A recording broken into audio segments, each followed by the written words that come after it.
예시 1절. 상제께서 구천에 계시자 신성불보살들이 상제가 아니면 혼란에 빠진 천지를 바로잡을 수 없다고 호소하므로 서양 대법국 청계탑에 내려오셔서 3개를 둘러보고 천하를 대순하시다가 동토에 거쳐 모악산 금산사 미륵금성에 임하여 30년을 지내면서 수은에게 천명과 신규를 내려 대도를 세우게 하셨다가 갑자년에 천명과 신규를 거두고 신민년에 스스로 세상에 내리기로 정하셨도다. 2절. 상제께서 대순하시다가 선망녀의 한 여인이 근친하러 갔을 때 그 여인의 몸을 하늘의 불덩이로 덮고 이상한 향기와 맑은 기운이 가득히 찬방에서 신민년 9월 19일에 강구천하하기에 강세하실 것이 예시되었느니라. 3절. 상제께서 강구천하하심은 김일부의 꿈에 나타났으니 그는 상제와 함께 옥경에 올라가 요운전에서 원신이 상제와 함께 강구천하의를 언원하는 것을 알고 상제를 공경하여야 함을 깨달았도다. 4절. 상제께서 강구천하하심에 있어서 판 안에 있는 법으로서가 아니라 판 밖에서 새로운 법으로서 3개 공사를 하여 완전하니라 하셨도다. 5절. 그 3개 공사는 곧 천지인의 3개를 계백하며 이 계백은 남이 만들어 놓은 것을 따라 하는 일이 아니라 새로 만들어지는 것이니 예전에도 없었고 이제도 없으며 남에게서 이어받은 것도 아니요 운수에 있는 일도 아니요 다만 상제에 의해 지어져야 되는 일이로다. 6절. 선천의 도수를 뜯어고치고 후천의 무궁한 성경의 율로를 열어서 선천에서의 상극에 따른 모든 원한을 풀고 상생의 도로서 세계의 창생을 거지르는 상제의 뜻은 이미 세상에 홍포된 바이니라. 7절. 그리하여 상제께서 이 세상에 탕강하여 하늘도 뜯어고치고 땅도 뜯어고쳐서 신명이 사람에게 드나들 수 있게 하시고 세상에서 버림을 받은 자들을 찾아 쓰고 모든 것에 운을 붙여 쓰기로 하셨도다. 이것은 3계를 개조하기 위함이로다. 8절. 3계가 계백되지 아니함은 선천에서 상극이 인간지사를 지배하였으므로 원한이 세상에 쌓이고 따라서 천지인 3계가 서로 통하지 못하여 이 세상에 참혹한 재해가 생겼나니라. 9절. 그러므로 상제께서 오셔서 천지도수를 정리하고 신명을 조화하여 망고에 쌓인 원한을 풀고 상생의 도를 세워 후천성경을 열어 놓으시고 신도를 풀어 조화하여 도수를 굳건히 정하여 흔들리지 않게 하신 후에 인사를 조화하니 만민이 상제를 한 은영으로 추앙하는 바가 되었도다. 10절. 상제께서 3계가 창난하는 까닭은 명부의 창난에 있으므로 명부에서의 상극도수를 뜯어고치셨도다. 이로써 비급에 쌓인 신병과 창생이 서로 상생하게 되었으니 대세가 돌려 잡히리라. 11절. 이 공사를 행함으로써 일체의 앞효신이 천상으로 올라가니 땅의 굶주림이 사라지고 그 신들의 재해가 없어지도다. 12절.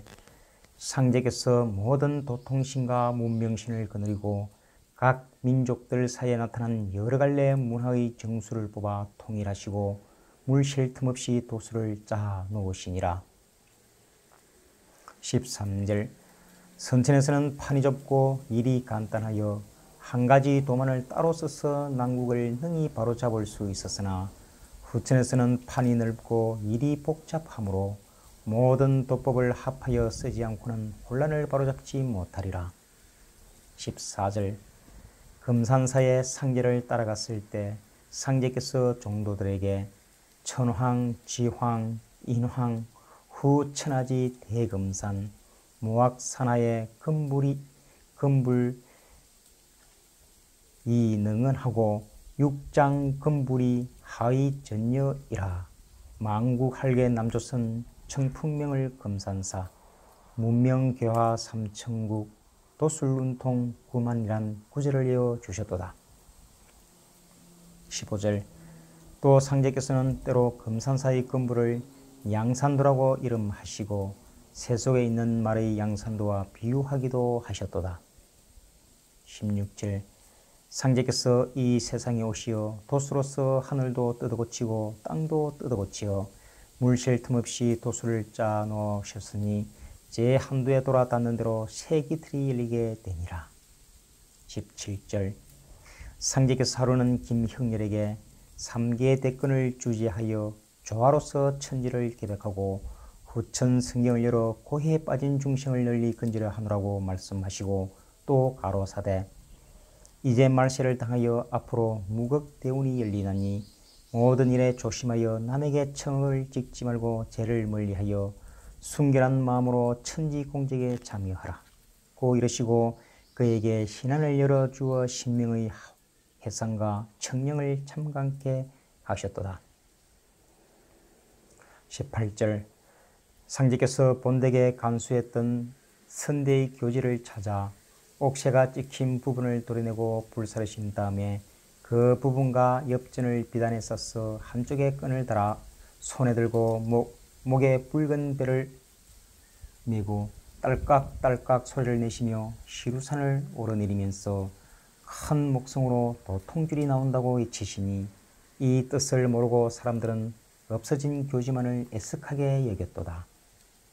19절 모친에게 장삼을 입혀 자리에 앉힌 다음에 쌀 서말로 밥을 지어서 사방에 흩어지고 문수보살의 도수를 보시니라. 20절 상제께서 강태공이 10년의 경영으로 낚시 3,600개를 버렸으니 이것이 어찌 한갓 주나라를 흥하게 하고 제나라 제후를 얻으려 할 뿐이랴. 멀리 후세에 전하려 함이니라. 나는 이제 72도로서 하둔을 터니 나는 곧 삼위화라고 말씀하셨도다.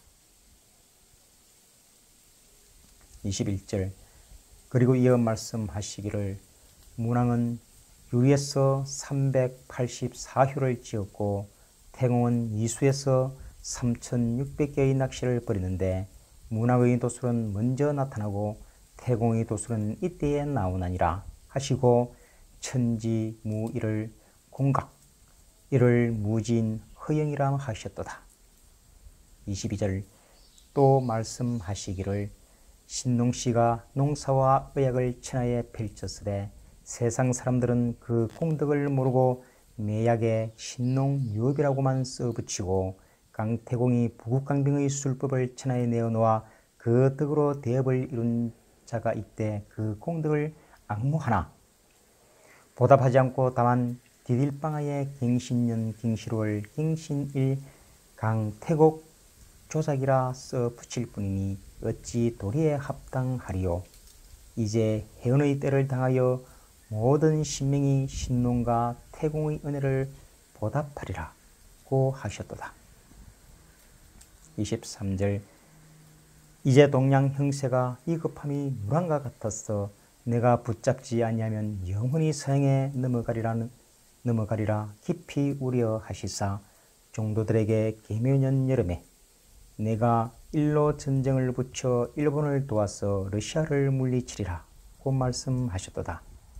24절 또 상제께서 이제 서양 사람의 세력을 물리치고 동양을 붙잡음이 오리니 대신문을 열어 49일을 한도수로 하여 동남풍을 불어일으켜 서양 세력을 꺾으리라 고 말씀하시고 공사를 행하셨도다. 25절 상제께서 계묘년에 종도 김형렬과 그 외 종도들에게 이르시니라. 조선 신명을 서양에 건너보내어 역사를 일으키리니 이 뒤로는 외인들이 주인이 없는 빈집들 듯 하리라. 그러나 그 신명들이 일을 마치고 돌아오면 제 집의 일을 제가 다시 주장하리라. 26절 또 어느 날 상제께서 말씀하시기를 장차 청일 사이에 싸움이 2번 날이니 첫 번에는 천국이 패하리라. 다시 일어나는 싸움은 10년이 가리니 그 끝에 일본이 쫓겨 들어가리니와 호병이 들어오리라. 그러나 한강이라면 범치 못하리라고 하시고 27절 만국 제왕의 기운을 끄덕버리노라고 말씀하시더니 이상한 기운이 제왕의 장엄한 거동의 모양을 이루고 허공에 버려 있더니 사라지는도다. 28절 상제께서 종도들을 데리고 계실 때 현하대세가 오선이와 같으니 두 신선이 판을 대하고 있느니라. 두 신선은 각기 훈수하는데 한 신선은 주인이라 어느 편을 훈수할 수 없어 수수방관하고 다만 대접할 일만 맡았나니 연사에만 큰 흠이 없이 대접만 빠지지 아니하면 주인의 책임은 다한 것이로다. 바둑이 끝나면 판과 바둑 또한 주인에게 돌려지리니 옛날 항고전은 마리에서 천하를 얻었으되 우리나라는 자상에서 득천하하리라 고 말씀하셨도다. 29절 상제께서 매양 뱃소리를 내시기에 종도들이 그 연유를 여쭈니 대답하여 말씀하시기를 우리나라를 상등국으로 만들기 위해 서양 신명을 불러와야 할지니 이제 배에 실어오는 하물표에 따라 넘어오게 되므로 그러하노라 고 말씀하셨도다. 30절 상제께서 이후로는 천지가 성공하는 때라 서신이 사명하여 만유를 제재하므로 모든 이체를 모아 크게 이루나니 이것이 곧 겨백이니라. 만물이 가을바람에 따라 떨어지기도 하고 혹은 성숙도 되는 것과 같이 참된 자는 큰 열매를 얻고 그 숨이 길이 창성할 것이요 거짓된 자는 말라 떨어져 길이 멸망하리라. 그러므로 신의 염을 떨쳐 불의를 숙청하기도 하며 혹은 인애를 베풀어 어려운 사람을 돕나니 복을 구하는 자와 삶을 구하는 자는 힘쓸지어다 라고 말씀하셨도다. 31절 상제께서 여러 종도들의 집에서 성기 옥형 도수를 정하시니 신경수의 집에 저울 갈고리 도수를 항응종의 집에 추도수를 문공신의 집에 끈도수를 그리고 신경수 집에 일을 대음행 도수를 문공신 집에 천지 대팔문 도수를 정하고 이 세 종도의 집에 밤낮으로 번갈아 다니시면 공사를 행하셨도다. 32절 상제께서 순창 피누리에 계실 때 항응종이 배알하니 상제께서 고부 사람이 오니 바둑판을 가히 운전하리라 하시고 영웅소일 대중화 사회창생 연합자란 글을 외워주셨도다.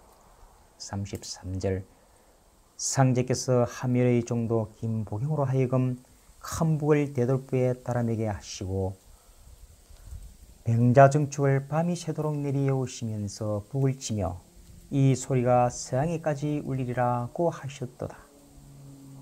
34절 상제께서 하루는 자신이 알고 계시는 문자로서도 능히 사물을 기록하리라 말씀하시고 옥편을 불사르고 이어서 천수경, 사요, 해동맹신록, 강절감매법, 대학과 형렬의 책금 문서 등을 모조리 불사르셨도다. 이것을 종도 김형렬이 지켜보았느니라. 35절 최창규는 상제께서 자기 집에 오셔서 짚을 물에 축여 상투 모양으로 매셨다가 불고 풀었다가 매기도 하시면서 머리를 깎으려니 가히 가져오라 하시고 글을 쓰신 후에 불사르고 땅에 묻으시는 것을 보았느니라.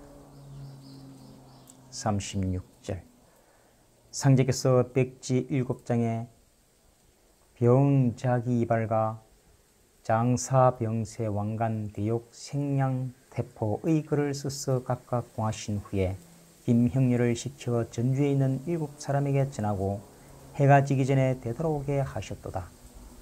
종도들이 그 뜻을 물으시되 대답하시기를 지금은 모르고 성핀 뒤에는 스스로 알게 되리라고 하셨도다.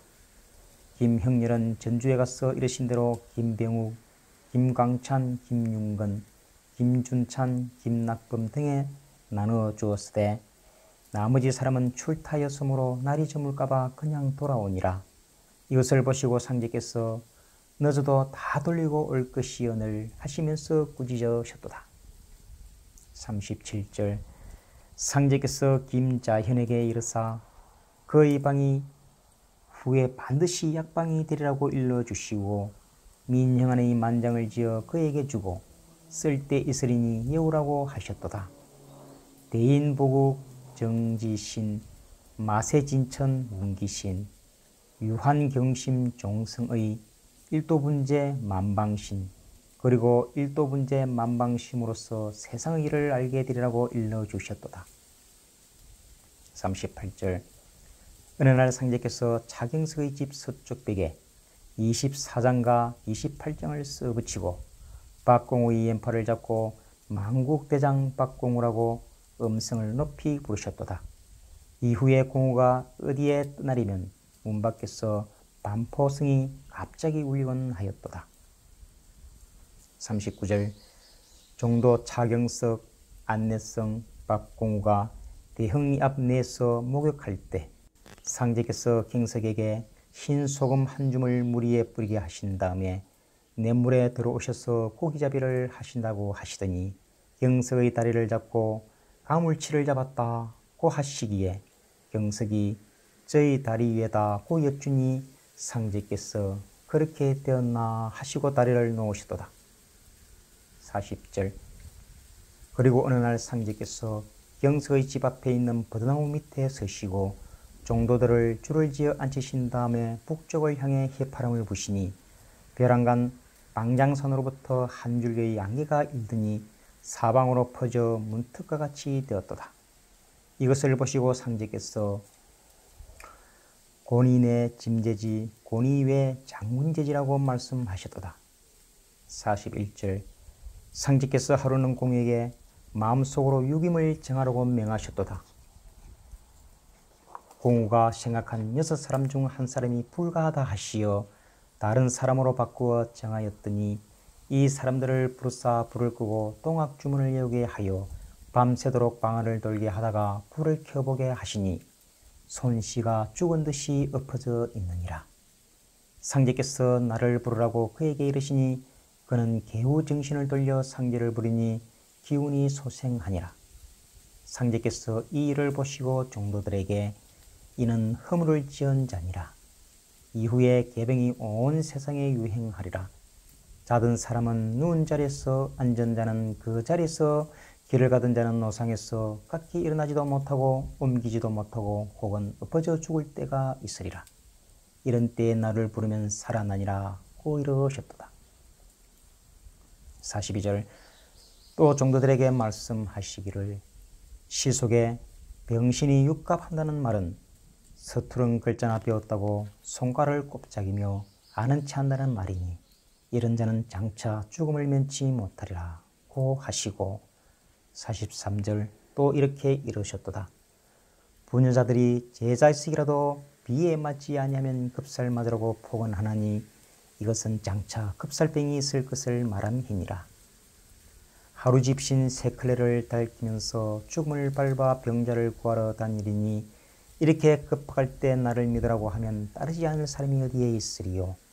그러므로 너희는 시장판에나 집회에 가서 내 말을 믿으면 살 길이 열릴 터인데 하고 생각만 가져도 그들은 모르나 그들의 심령은 알 것이니 덕은 너희에게 돌아가리라. 44절 상제께서 어느 날 종도들에게 원평이 장상지지이고 대흥리는 왕자포정 분야처로서 가작 청간옥이 되리라고 말씀하셨도다. 45절 상제께서 태인 도창인에 있는 우물을 가리켜 이것이 젖샘이라고 하시고 또는 장차 금강산 12,000봉을 응기하여 12,000의 도통군자로 장승하리라. 그러나 후천의 도통군자에는 여자가 많으리라 하시고 상유도창 중유태인 하유대각이라고 말씀하셨도다.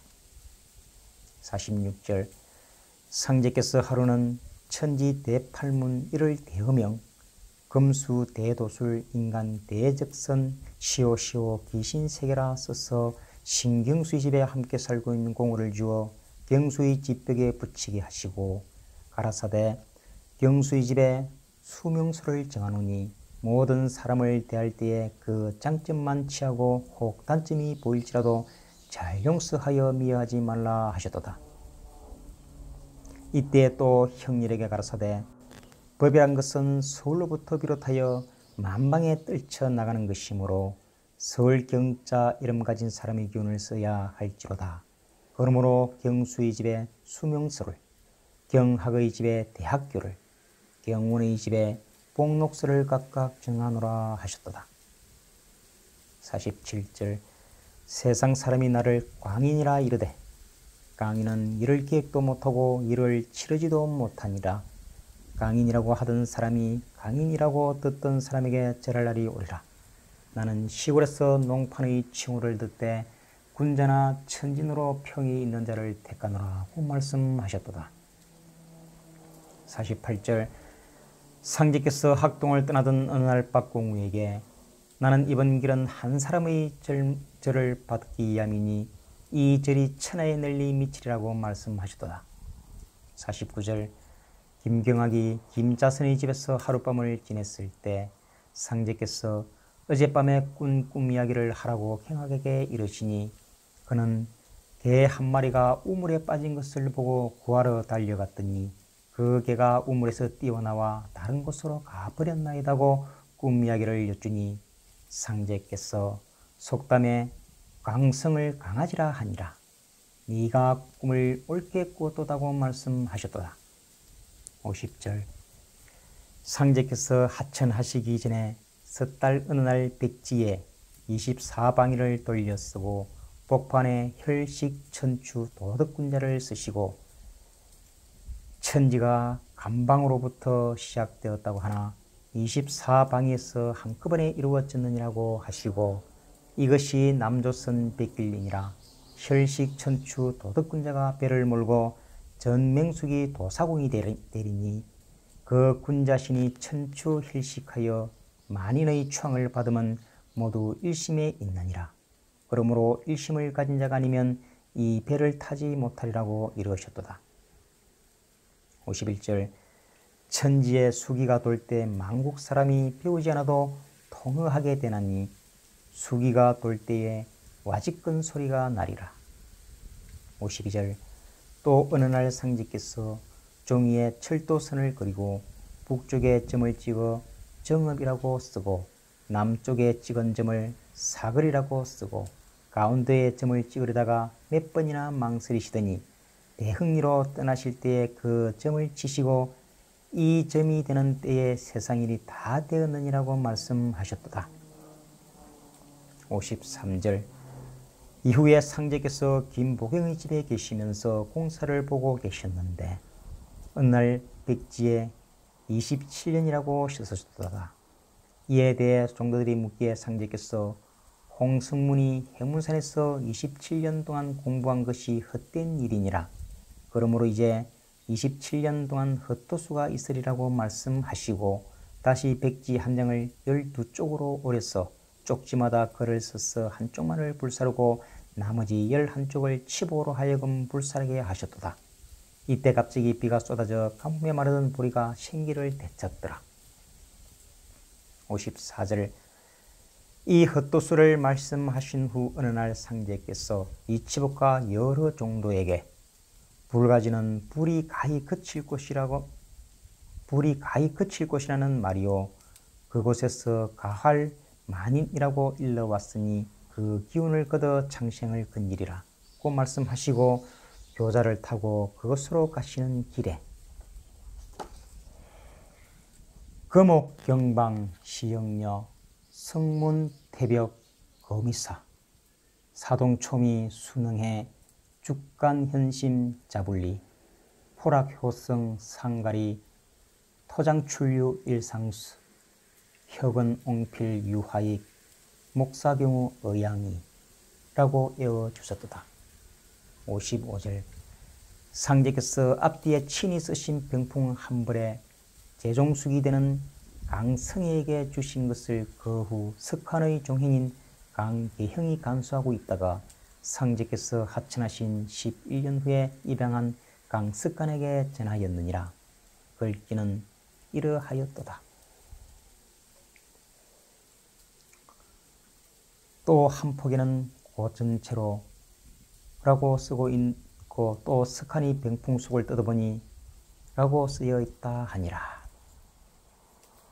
56절 상제께서 이에 여름에 김덕찬을 데리고 불가지에서 신령을 넘다가 고사리를 캐던 노구를 만났도다. 상제께서 그 여인에게 중이 양식을 비누라고 청하시니 그 여인이 없다고 하더니 재차 청하시니 두 대 중에서 한 홉을 허락하니라. 상제께서 양식을 받아 들고서 덕찬에게 중은 글씩 하나니 이 땅이 불가지라 이름하는 것이 옳도다 고 이러셨도다. 57절 불가지에 류찬명, 김송한, 김덕찬, 김낙범, 이치아가 모여왔도다. 이들에게 상제께서 말씀하시니라. 일본인이 백호 기운을 띠고 왔으니 수코 충비하면 해를 받으리라. 그들을 사사로운 일로는 너무 비를 거스르지 말라. 범이 새끼친 곳은 그 부근 마을까지 돌보아 준다고 하니 이것이 바로 피란하는 길이로다. 청룡이 동하면 백호는 곧 물러가리라. 58절 대장이 삼군을 통솔하여 적진에 쳐들어감이 장쾌하고 연기하다 할지라도 인명을 사지에 몰고 많은 사례를 입혔으므로 악측이 되어 앞을 막느니라. 59절 대인의 행차에 3초가 있으니 가보에 1초가 되고 갑진에 2초가 되었으며 3초를 손뱅이가 맡았나니 3초 끝에 대인이 나오리라. 이렇게 상제께서 종도들에게 말씀하시고 그의 만사를 다음과 같이 지어서 불사르셨도다. 지충지의 군사군, 일마무장 사해민, 명평춘신 배명성, 선생대우 진일신. 60절 상제께서 조선지 말에 이란이 있으리라 하는데 그러하오리까 고 묻는 사람에게 말씀하시기를 손뱅이가 영웅이라 장차 난리를 꾸미리니 그 일을 말함이나 그가 선진주라 박질하게 성돌 밑에서 턱을 깨고 앉아서 그의 함으로 성사치 못하리라. 61절 이어 말씀하시기를 나의 일은 여동빈의 일과 같으니라. 그가 인간의 인연을 찾아서 장생수를 전하려고 빗장수로 변장하고 거리에서 이 빗으로 머리를 빗으면 흰머리가 검어지고 굽은 허리가 곧아지고 노구가 청춘이 되나니 이 빗값은 천냥이로다 외치니 듣는 사람마다 후황하다 하여 따르는 사람이 없기에 그가 스스로 한 누구에게 시험하여 보이니 가연 말과 같은지라. 그제야 모든 사람이 서로 앞을 다투어 모여오니 성천하였느니라. 62절 또 원평이 지금은 건너다 보이나 훗날에는 건너다 보이지 않을 때가 오리라. 그러나 또다시 건너다 보일 때가 있으리니 그때가 되면 세상 일이 가까워짐을 깨달을지어다. 63절 상제의 부친이 말년에 집신을 삼아 호구를 하시는 어려운 생활을 하였도다. 그러던 어느 날 상제께서 집신을 삼고 있는 부친을 가리켜 착고를 붓는 중이라고 말씀하셨도다. 64절 상제께서 경망리 봉원댁에 들어와 계실 때에 가족들에게 매사 부대 자연이라고 이르시고 성애의 집에 가셔서 영택에게 장차 나를 대신하여 가사를 돌보라 고목에 꽃이 피리라고 이르시니라. 65절 속담에 지포로 만든 계롱이라고 하는데 세상 사람은 올바로 일러주는 것을 깨닫지 못하는도다. 66절 상제께서 빗물로 벽에 인형을 그리고 그 앞에 정수를 떠놓고 꿇어 앉아서 상여 운상의 소리를 내시고 이마두를 초혼하여 강주 무등산 상제 봉조 장사하고 채순을 초혼하여 순창 해문산 오선이기에 장사하노라 하시고 종도들에게 24절을 읽히고 또 말씀하시니라. 그때도 이때와 같아서 천지에서 혼란한 시국을 광정하려고 당태종을 내고 다시 24장을 내어 천하를 평정하였나니 너희들도 그들에게 밑가지 않는 대접을 받으리라. 67절 상제께서 또 어느 날 약방 대층에 앉고 류찬명을 마루 아래에 앉히고 순창 오선이기 무한 호성예불 태인 군신봉조 청주 만동묘라고 쓰고 불사르셨도다.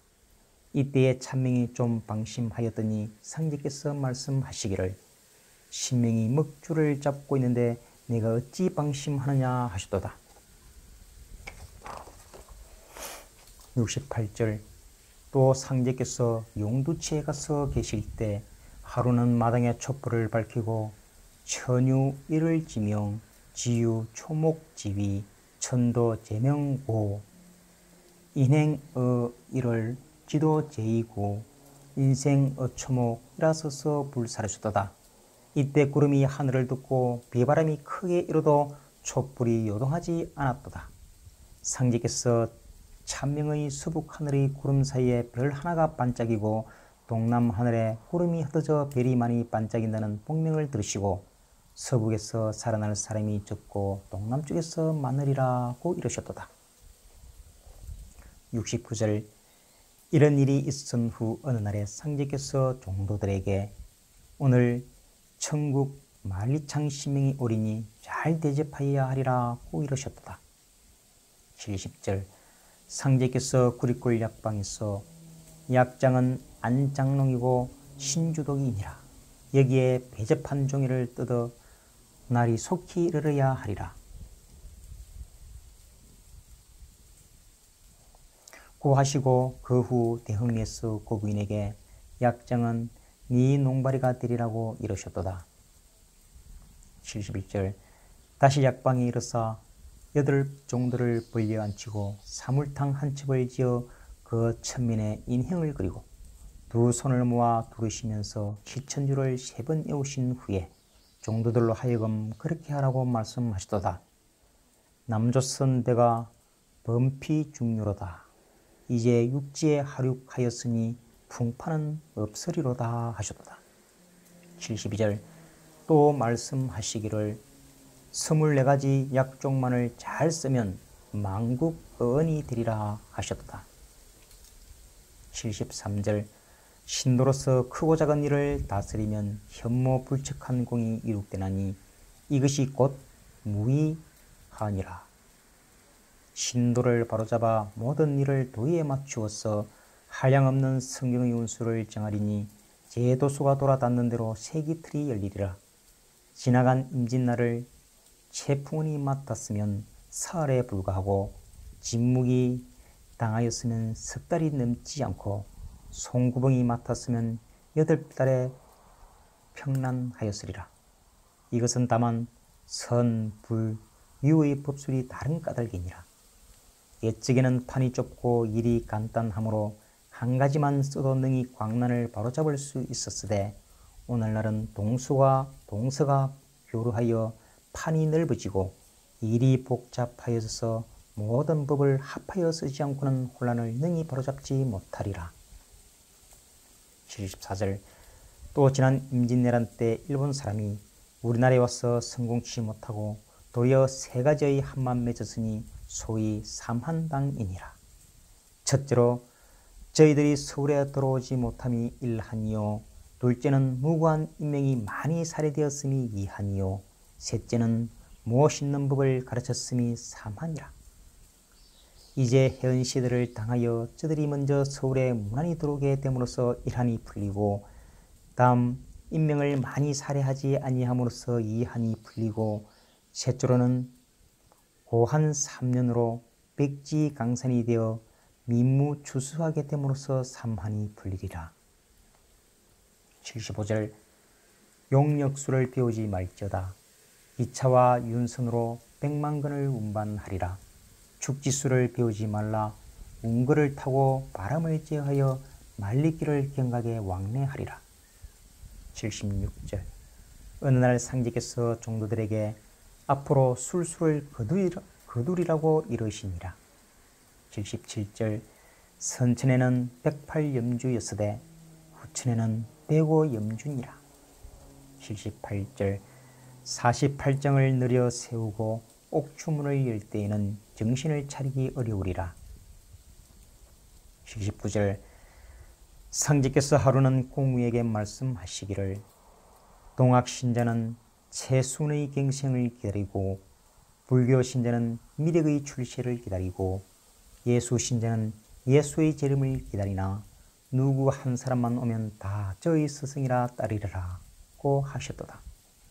80절 후천에는 사람마다 불로 불사하여 장생을 얻으며 개합을 열면 옷과 밥이 나오며 만국이 합평하여 시기 질투와 전쟁이 끊어지니라.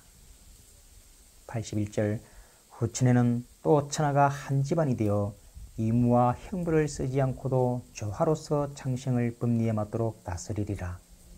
벼슬 하는 자는 화근이 열려 분이 넘치는 법이었고 백성은 원울과 탐험이 모든 번뇌가 없을 것이며 병들어 괴롭고 죽어 장사하는 것을 면하여 불로 불사하며 빈부의 차별이 없고 마음대로 왕래하고 하늘이 날아서 오르고 내리는 것이 뜻대로 되며 지혜가 밝아져 과거와 현재와 미래와 시방 세계에 통달하고 세상에 수화풍의 삼재가 없어져서 상서가 무르녹는 지상 성경으로 하하리라. 82절 이제 너희들이 지금은 고생이 있을지라도 내가 단식하여 식록을 붙여주고 여름에는 겹옷을 겨울에는 홑옷을 입어 뒷날 빈궁에 빠진 중생으로 하여금 옷을 얻게 함이니 고생을 참을지어다. 장차 천하만국을 주유하며 중생을 가르칠 때 그 영화는 비길 데가 없으리라. 83절 보라 선수를 얻고자 10년 동안 머슴살이를 하다가 마침내 그의 승리로 하늘에 올림을 받은 머슴을 그는 선수를 배우고자 스승을 찾았으되 그 스승은 선수를 가르치기 전에 너의 성의를 보이라고 요구하니라. 그 머슴이 10년 동안의 진심 간력을 탄 농사 끝에야 스승은 머슴을 연못가에 데리고 가서 물 위에 뻗은 버드나무 가지에 올라가서 물 위에 뛰어내리라. 그러면 선술의 통하리라고 일러주었도다. 머슴은 믿고 나무가지에 올라 뛰어내리니 뜻밖에도 오색 구름이 모이고 선악이 울리면서 찬란한 불운이 머슴을 태우고 천상으로 올라가니라.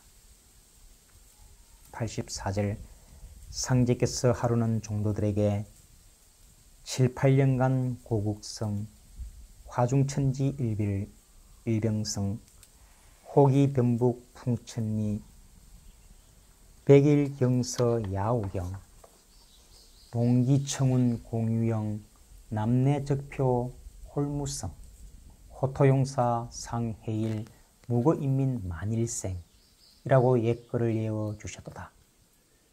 85절 또 상제께서 종도들에게 사민동행 70리, 오로봉전 20일, 7월 7석 사모야, 동지한석 배호제, 옛글 한수를 예어주시며 잘 기억하여 두라고 말씀하셨도다. 또 종도 김병선에게 일이뷰 해자남분, 일출묘진 사부지, 일정사오미 계명, 일중이시 교역태, 재출진이라고 글 한 장을 써주셨도다. 86절 상제께서 형렬이 집에 머무르고 계실 때 형일이 집안이 가난하여 보리밥으로 상제를 공양하여 오던 차에 8월 추석절을 맞게 되어 새솥을 팔아서 공양코자 하는지라 상제께서 가라사대 솥이 덜썩이니 미륵불이 출세하리라고 이러셨도다. 87절 어느 날 상제께서 종도들에게 너희들은 손에 살릴 생제를 지고 다니니 덕이 지추가 아니냐. 마음을 게을리 말지어다. 삼천이라야 일이 이루어지느니라고 이러셨도다.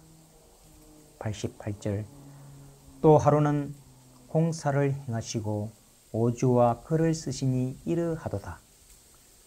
천문지리 풍운조와 팔문둔갑 육정육갑 지혜용력